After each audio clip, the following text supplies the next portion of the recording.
James Ham, ESPN 1320. De'Aaron, just the way you guys responded again and again in that game, just how proud are you of your team for being able to withstand all of that, including the wild mess with Sabonis and Draymond? Oh, extremely. I mean, I think that brought us together. HB brought us.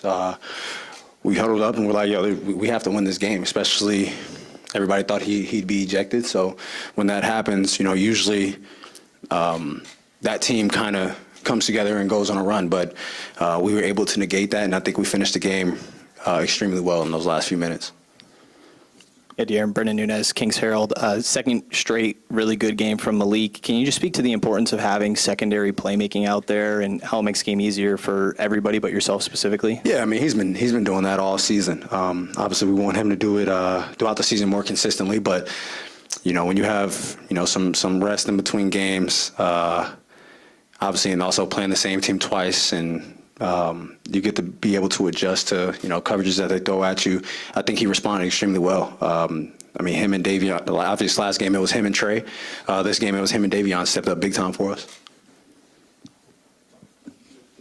De'Aaron, Tony Harvey, NBC Sports Radio.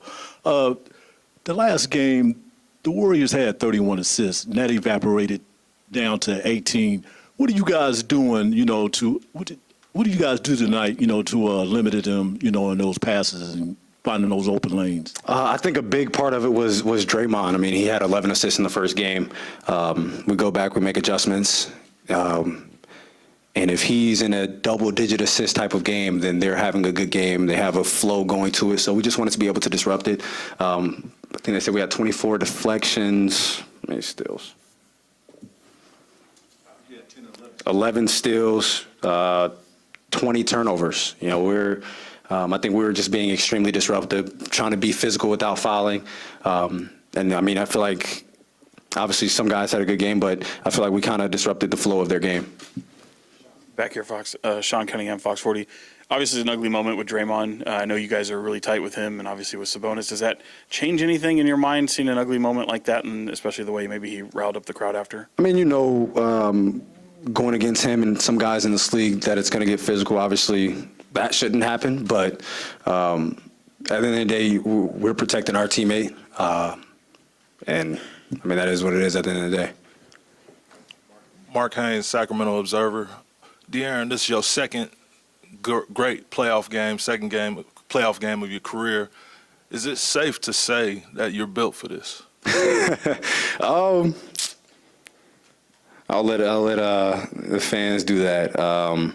But even so, like offensively, I think I had a decent game, 10 for 23.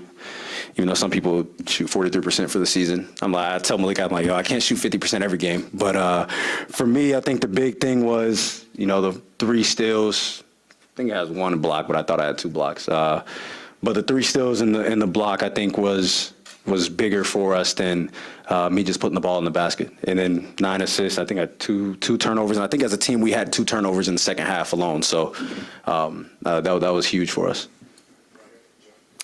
De'Aaron, Joe Davidson, Sacramento Bee. Can you talk a little bit more about Davion Mitchell and just his effort and his energy? And do you ever go against him in practice, and how's that go? Yeah, he was big time for us tonight. Obviously, we all know what he can do defensively. He hounded Steph most of the game. And then, obviously, what he added to us today offensively was huge. The big 3 in the corner, honestly, I would say was like the nail in the coffin. And, yeah, I go against Day every day in practice. That's why y'all see what I do out here, because I'm not going against Davion out here. So he's made me a better player since he's been here. Obviously, he has a nickname Off Night, but I don't think people realize, like, how he moves laterally and then how strong he actually is. So, yeah, going up against that anytime we scrimmage or do stuff has made me a much better player.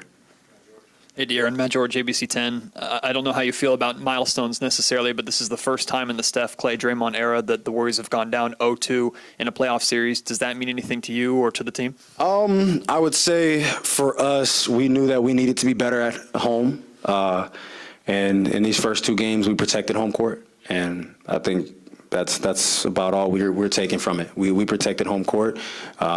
Now we have to go in their building where they're one of the best teams at home in the league and try to win a game.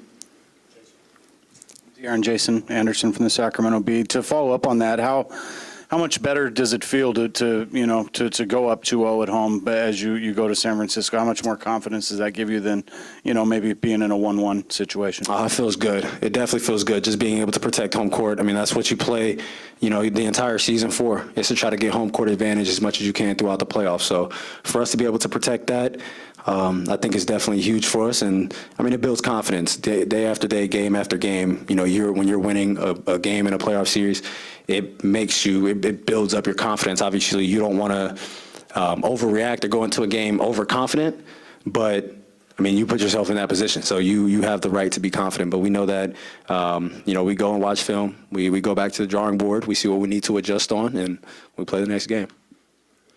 Another game where the shots didn't really fall as much. How do you guys keep that offensive pressure consistently throughout when you don't see that ball go in? I mean, the ball keeps moving. We got great looks. I think we just missed, and I think shots will start falling. But we continue to play the same way. Just because shots aren't going in, we don't stray away from anything. And I think we got to the basket a lot. We touched the paint a lot. We were able to get kickouts. And when they did go down, they were big for us. So you just stay the course. Just because you're missing shots, you don't change what you're doing out there.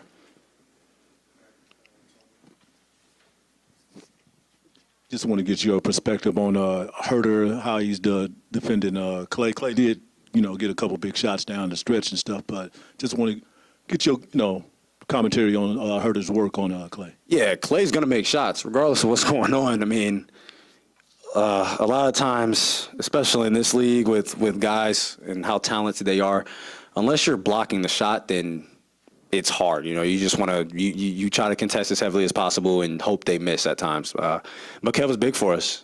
Just being able to put pressure on him, be physical. Clay is strong. He pushes you to get you into screens, and I think Kev was big time for that. And I think he either blocked one or two of Clay's jumpers. So he was big on that end for us. De'Aaron Jason Anderson again from the Bee. There's a report here that Domas is undergoing X-rays on his ribs and his lungs after what happened there with Draymond. Do you want to speak to just the beating that he takes consistently and go any further as to what happened tonight? Yeah, I mean, he's down there. He led the league in rebounding. He scores a lot of points in the restricted area, and he gets hit. He gets hit all game. He gets grabbed. He gets tackled. Obviously, at times he says something, but most of the time he doesn't complain. He gets up, he gets back on defense, and we've talked about this before. That ignites a team. If your best player is down there getting beat up, and at times he doesn't say anything, he gets back, then everybody else knows that if something happens to them, if you may get fouled, then you need to get back on defense. So it's big for us. Obviously, we hope our brother is okay. We hope he's not injured. Even just outside of basketball, if you fracture a rib or punctured lung, like that's a serious injury. So we just hope for the best right now.